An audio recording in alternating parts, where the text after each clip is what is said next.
biggest thing that's holding you back right now is something that you can't even see. It's your invisible limits. Look, by now, man, look, I mean, it's you done proved the fact that you can show up every day. And, but, like, you might be running into something a little bit deeper. And it's your invisible limits. These are limitations that are self-imposed. And they sound like this ain't enough. I've done enough already today. Uh, I ain't ready yet. It's it's stuff like um, uh, I, I don't know how many more days I can go. Like, and man, I don't know if I can make it. They show up as your comfort zone. And if you're not careful, you'll stop short of your growth. You avoid. You also start like avoiding like the next step, right? And to you, your comfort zone feels safe, but actually, man, it's a scare zone. Actually, you're playing small. And when you see it showing up in your body, it's not pushing. You don't push harder in your business. You don't take the action. Uh, you stop trying to go bigger. You're not stuck. You're just operating outside of your invisible limits. Like this is why, like uh, people stay stuck at the same level for years. Same income, same habits, same results. Not because they can't do more, but because they don't see where they're stopping themselves. Let me ask you a question though. Where are you playing small at right now? In your mind, your body, your business, your mindset, your health, your physical actions. Here's the thing: you don't break your limits, things that you can't see. Those invisible limits until you become aware of them. I was having a conversation with a with a client today, and I noticed something about him, and which is that he kept speaking about these limits, these invisible limits, and he didn't even know that he was saying it. He didn't even know that he was having these invisible limits, right? It's crazy to me because um, I just kept hearing him say things like, or like correcting himself, sounding unsure of himself. So I kind of just asked him, like, what is it that you want? Like, what do you want out of life? What are your goals? What are your ambitions? Almost done with this gallon, y'all. Here at the gym, finish up his last workout. A little late, but I'm getting it. But I just wanted to make sure I got this, chat out with you guys. But I was asking a young man, I was like, what is your vision? What is your goals? What is the direction that you want?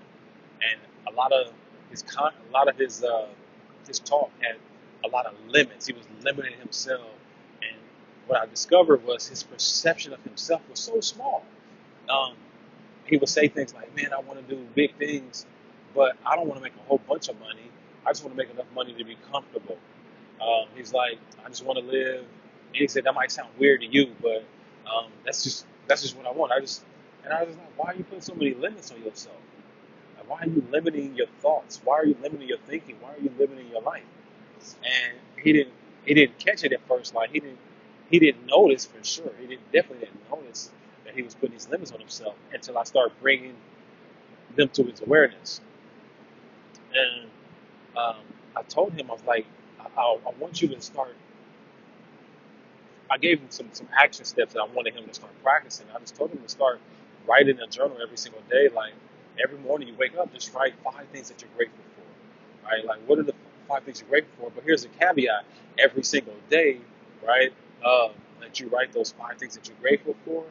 Uh, they can't be the same thing. You can't repeat the same thing every day. So you might start off with a whole bunch of stuff to say.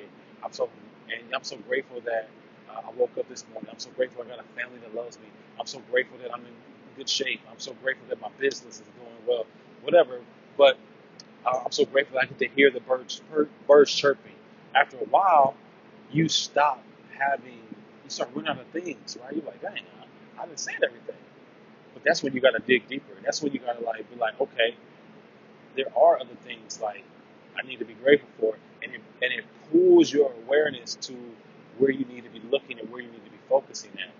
And because we get caught up again with these invisible limits, and these invisible limits will have you doing things and saying things like and seeing things that limit your thinking, and if you limit your speaking, remember we talked about it before with abracadabra. Abracadabra means I create as I speak. So as you're speaking, if you're speaking limits over yourself, you're speaking not the possibilities but the problems, not the opportunities but the obstacles. That's all you will see. You won't see the limitlessness. You will see all of the limits. So be aware of what you're saying about yourself. But when you start focusing on abundance and not a lack, you'll start to be able to remove the glass ceilings, the invisible walls that are standing in front of you. It's like when you have your it's like when you have uh, a blind spot right here in front of you, right? Like you can't see through it, but like you need something that's blocking your vision, something that's blocking your way. You need to remove the blinders that's in front of you from stopping and seeing the abundance that's in front of you. A lot of times your opportunity is right in front of you. A lot of times, uh, but because your perception, because you can't see, because you're ungrateful about where you are, and you don't your focus is in the wrong direction, right? You don't see the opportunities that are right in front of you. The problems that you are experiencing, man, is they're actually solutions in disguise, right? The problems that you might be experiencing, the solution is in the problem, but it's in a disguise. And it can only be discovered through seeking, right? You have to discover the solution. You have to discover uh, the outcome of the problem. So most of you are like, so are you running from your problems? Like you catch a problem and you run from it, or do you decide and be like, okay, what's the opportunity in this problem? What's the solution in this problem? How can I solve this problem? Because every solution is in that problem. If you're focused on the problem, that's all you see, and you stay in that vibration. So what I want you to understand now is like to as you're going on the journey of doing hard things, let's stop focusing. Let's change the focus. All right, change the focus. When you change the focus, uh, you open up a new window of opportunity for yourself. Um, and when you change what you say, you change what you see. So be aware of what you're talking about. Like, what are you saying about yourself? Because you might be the imposter that's stealing life right from your own eyes because of what you're talking about yourself, about how you describe yourself. So stop setting limits on yourself. Remove the blinders from you and allow yourself to tackle and break the glass ceilings or the glass walls from the invisible limits that you might be setting on yourself, because you are the person that can abracadabra, right? Make your wish be your command. You're the person that create as you speak. But if you're not aware of that, you're literally every single day casting spells um, with your words. So until the meantime, until next time, peace and love, and see you at the top.